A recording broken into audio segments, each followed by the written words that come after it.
Mon manager, qui me harcelait pour une faute que je n'ai pas commise, ne savait pas que j'étais l'héritier majoritaire de la société qu'il dirigeait. J'ai attendu 6 mois pour le virer. Parti, la mascarade et le royaume secret. Je m'appelle Alex, et pendant 6 mois, j'ai joué le rôle de l'employé modèle.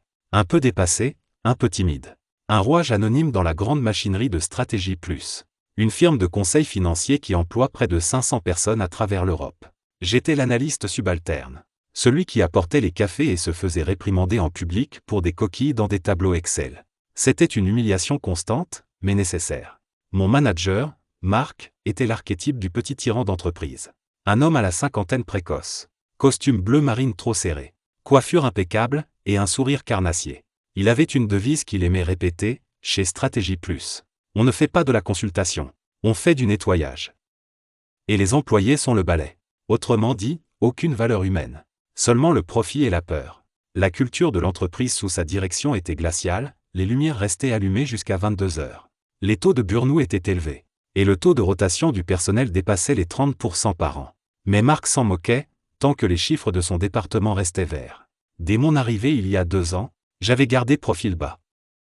J'étais efficace, mais sans éclat. J'avais besoin d'apprendre l'entreprise de l'intérieur. Dans son jus, loin des luxueux comités de direction. La raison ? Mon grand-père, Jean Moreau, venait de décéder. Il n'était pas un simple homme d'affaires.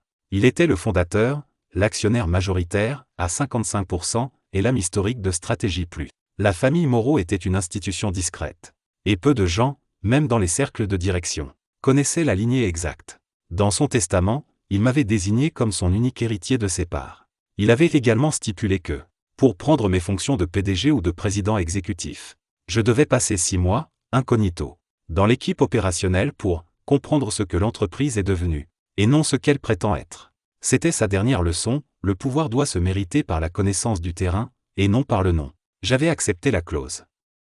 J'étais Alex, l'analyste subalterne, le petit-fils caché. Marc ne me voyait que comme un jeune homme facilement intimidable, un pion jetable.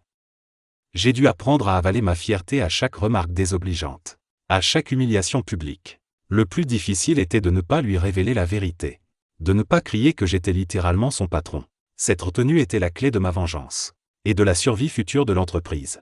Partie 2, la descente aux enfers et l'anatomie d'un sabotage. Pour avoir l'histoire complète et savoir comment ça se termine, il suffit de cliquer sur le lien dans la description. Et abonne-toi pour d'autres histoires folles si ça t'a plu.